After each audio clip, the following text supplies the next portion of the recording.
Hey, Prodigy Land, it's me, Coach Randy. Haven't talked to you in a while, and, well, I thought I'd check in with you and say howdy. So, howdy. I wish I could report that Prodigy will soon be returning, but as of right now, there's not much to report on that front. However, I've been asked about 1,000 times when Prodigy will return, so I thought I'd use this forum to answer the question. This way I can point those inquiring minds here, and I won't have to type out the answer 1,000 more times. First of all, you may rest assured that I have remained healthy since the pandemic began, and I am fully vaccinated. As of early April, I had my second dose of the Pfizer vaccine, and despite some pretty severe muscle soreness for a few days after the second dose, I've been fine ever since. And I do encourage everyone to get vaccinated. The sooner we're all vaccinated, the sooner we can break the chain of this virus and our lives can return to something that approximates a new normal. But here's the deal. As of right now, and I'm recording this video on June 8th, which would have been my mom's 100th birthday, we don't know at this time exactly how long these vaccines will last.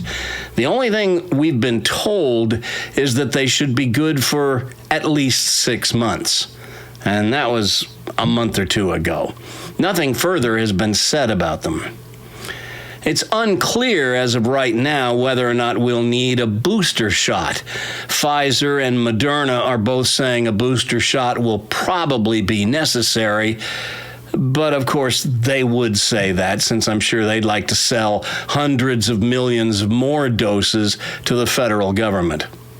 Dr. Fauci, on the other hand, isn't sure yet if a booster will be necessary. So there's some conflicting opinions and confusion there. And if a booster is necessary, we don't know yet when we'll need it. After 6 months? After a year? 2 years? No one's saying. They probably don't know. Meanwhile, it's only been in the last few weeks that 12 to 15-year-olds have begun being vaccinated. Now, in a state like Georgia, where there's plenty of political resistance to vaccines and masks and anything else like that, there's some question as to how willing parents will be to get their kids vaccinated. And as of right now, kids under 12 aren't even eligible to be vaccinated. Now, I've heard a report in the last week or two that it is expected that the manufacturers will be applying to make their vaccines available to kids all the way down to 2 years old starting in September. But that's nothing but speculation right now. As of right now, kids under 12 aren't vaccinated.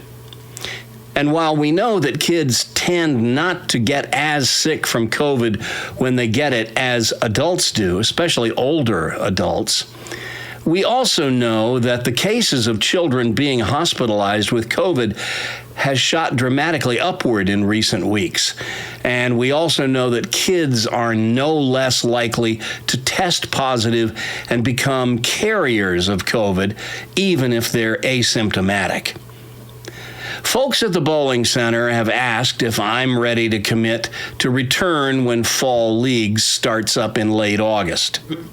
For me to make such a commitment would require that I surround myself with a room full of kids, most of whom have not been vaccinated, but could be carriers. At the same time, it's unclear as to whether my own vaccine is beginning to wear off.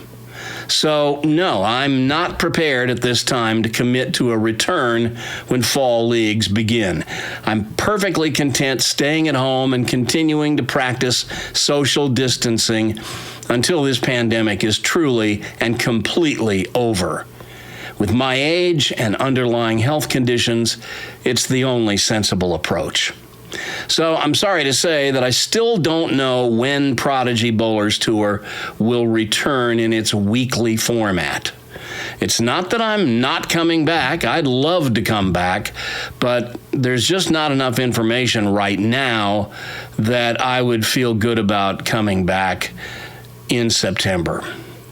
But I can tell you that my offer still stands to take your footage and turn it into an episode of Prodigy Bowler's U-Tour. But you must be a youth bowler, and you must shoot the footage in conformity to Prodigy standards. Now, for information about how to do that, you need to point your browser to www.prodigybowlerstour.com and click on the U-Tour link at the top of the page. That'll take you to another page where you can download the information packet, which is a 32-page PDF file containing pretty much everything you need to know to shoot a Prodigy event at your bowling center and send it to me. So that's kind of it on the bowling front. I can tell you that while the months have passed and I had all this extra free time on my hands, not spending 35 to 40 hours a week editing new episodes of Prodigy Bowlers Tour, I recorded 36 karaoke songs and put them up on one of my other YouTube channels. Fly me to the moon, let me play among the stars. Let me see what spring is like on a Jupiter and Mars. In other words, hold my hand. In other words, baby, kiss me. If you're blue and you don't know where to go to, why don't you go where fashion sits? Putting on the Ritz. Best is yet to come, and babe, won't that be fine? You think you've seen the sun, but you ain't seen it shine.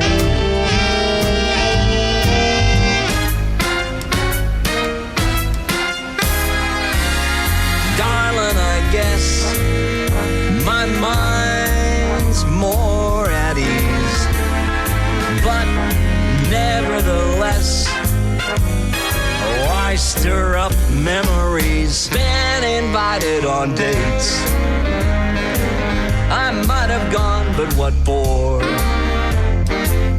It's awfully different without you. Don't get around much anymore. Oh, baby, don't get around much anymore. And in recent weeks, I've launched a whole new YouTube channel of reaction videos. Just take a lively companion wherever you go. Take a portable radio. Keep your radio on. Keep your radio on. Music, music, music. Good listening filled with fun. And the hits just keep on coming. Welcome to Radio Reactive One, the reaction channel where the only reaction that matters is yours. Because after 30 plus years of playing music on Top 40 radio, I can't very well pretend that I haven't heard these songs before and I'm listening to them for the first time. That would be telling a fib. So this channel is meant to showcase some great music to elicit a response out of you. If you like what you see here, leave a thumbs up and subscribe to the channel. And remember to ring the bell so you'll be notified whenever a new video gets posted. Recently, I was turned on to a documentary series that aired on National Geographic Channel called Genius. They've done a few Genius series, each one about one of the world's most brilliant innovators. But the Genius series I saw was a 6-episode series about Aretha Franklin. Now, this series, which I highly recommend, is a dramatization, kind of like the movie about Ray Charles called Ray, starring Jamie Foxx. This series was so compelling, I wanted to do a Radio Reactive One episode devoted to the Queen of Soul. These are my 3 favorite Aretha Franklin songs, with a very special bonus at the end. You'll want to stick around for that. Now, I'm going to admit right off the bat that even though R-E-S-P-E-C-T, Respect, is probably everybody's favorite Aretha Franklin song, and it certainly ranks high on my list too, I'm not going to include it here because I think the three songs I've selected get too often overlooked. There's just something about an Aretha Franklin song.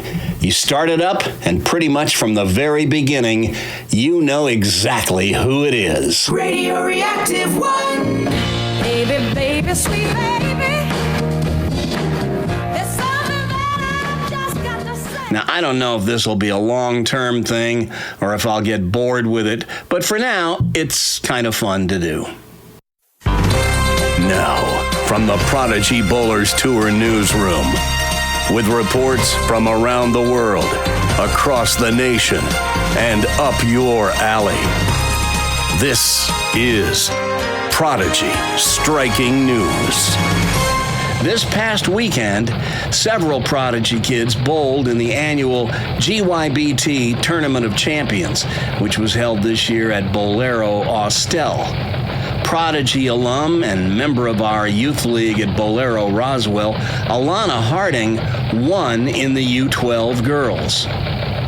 In the U15 boys, Aiden Reynolds finished fourth, and Brandon Cho was fifth. Hunter Moffitt just missed the stepladder, finishing seventh. In the U15 girls, Erin Klemenchik was third, and Faith Roper finished fourth. Faith has really got her game moving forward with her two-handed style. She was just starting to bowl two-handed when Prodigy ended up being suspended due to the pandemic. I hope you get to see her bowl before too long. In the U18 boys, I was so proud of Christian Manel. He started the third round over 160 pins out of fifth place, which meant he had to gain 40 pins per game on fifth place to make the stepladder, and he almost did it. But he came up about 30 pins short and finished ninth. Jake Holbein was fourth. Joshua Collins finished third. CJ Petrin was the top seed, but got upset in the championship match and finished as the runner-up. And the winner, who climbed the ladder, winning the final three matches, was Gilbert Kang.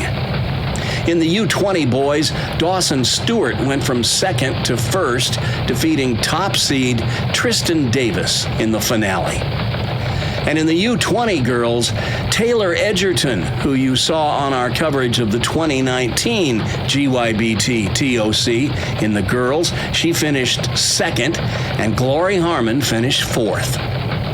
To see a complete list of all the finishers, go to www.BowlMetrix.com. Well, that's the end of this little report. I hope you're doing well. And if you're a youth bowler and you're back bowling, I wish you'd seriously consider submitting footage for the Prodigy Bowlers U Tour. You don't even have to come to Atlanta to be on the show. Anyway, take care of yourself and stay safe, and I'll talk to you again soon.